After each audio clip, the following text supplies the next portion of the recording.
Ayon sa mga ulat mula sa Korean Defense Pages, tila patuloy na lumalalim ang ugnayan sa depensa ng Pilipinas at South Korea matapos umusad sa isang kritikal na yugto ang negosasyon para sa potensyal na pagkuha ng KF-21.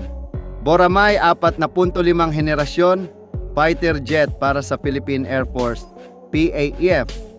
Ang pag-abot sa antas ng konkretong kontrata negotiation ay isang makabuluhang indikasyon na seryoso ang dalawang bansa na isulong ang proyektong ito, isang antas na hindi pa nararating ng Pilipinas sa iba pang kalahok sa MRF Acquisition Project. Mahalaga ito dahil hanggang sa kasalukuyan, wala pang ibang bansa o kumpanya, kahit ang Estados Unidos, F-16V Viper, Sweden, Gripen EF, Italy, M346FA o France Rafale ang nakalapit sa ganitong yugto ng negosasyon kasama ang Department of National Defense DND. Ipinapakita nito na mas agresibo at mas nakatutok ang KAI sa pagnanais na maging pangunahing supplier ng MRF ng Pilipinas.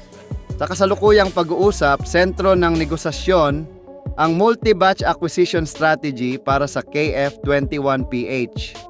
Ang unang yugto ay ang posibleng pagkuha ng 12 units ng Block 1 variant na pangunahing nakatuon sa air defense missions tulad ng interception, air patrol at quick reaction alert operations.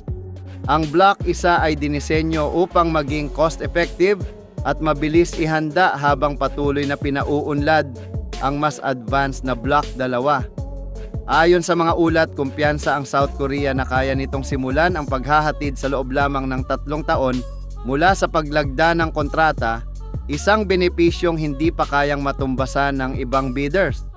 Kasama rin sa plano ang pagkuha ng Block 2 units sa mga susunod na batch na magdadala naman ng mas malalim na ground attack capabilities, electronic warfare systems at advanced avionics upgrades.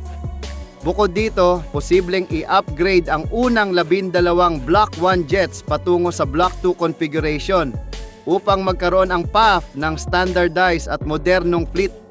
Bukod sa delivery timeline, isa sa pinakamahalagang alok ng KAE ay ang reallocation of ROCAF production slots na naglalayong unahin ang Pilipinas sa manufacturing line, isang hakbang na dati nang napatunayan ng mapabilis ang pagdating ng FA-50PH noong 2014. Kung maisa sa katuparan muli, mapapabilis nito ang pagdating ng unang full-fledged multi-role fighters ng bansa.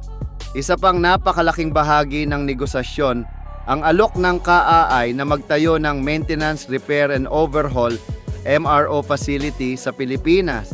Hindi lamang nito mababawasan ang pag-asa ng PF sa overseas maintenance centers, kundi makapagbubukas din ito ng oportunidad sa local aerospace workforce, magpapalakas sa teknikal na kakayahan ng bansa, at posibleng magdala ng long-term industrial partnerships.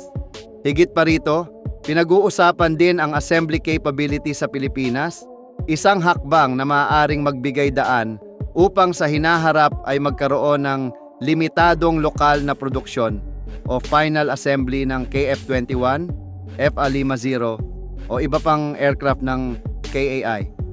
Sa kabilang banda, ang kompetisyon ay mas nagiging masalimuot. Ang Lockheed Martin F-16V ay patuloy na naaantala sa paghahatid sa mga bansang gaya ng Taiwan dahil sa production backlog. Samantala, ang Saab naman ay humaharap sa mataas na demand mula sa Thailand, Colombia, Peru at lalo na mula sa Ukraine na posibleng makaapekto sa slot reallocation para sa Pilipinas.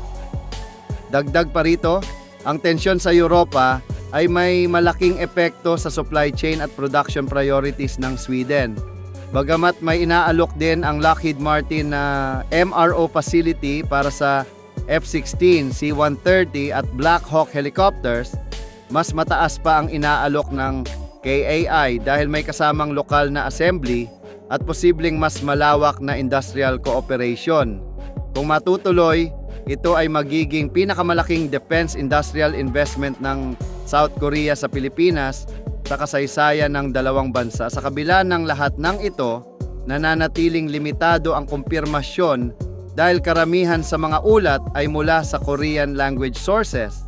Hanggang ngayon, kakaunti pa ang English language reports na nagpapatibay sa mga claim, kaya kailangan pa ring hintayin ang opisyal na pahayag mula sa DND, AFP o mismong KAI. Gayunpaman, kung magpapatuloy at makumpirma ang mga impormasyong ito, ang proyekto ay maaaring maging isa sa pinakamalaking hakbang sa modernisasyon ng Philippine Air Force at isang napakalaking pag-angat para sa defense capability ng bansa sa loob ng susunod na dekada.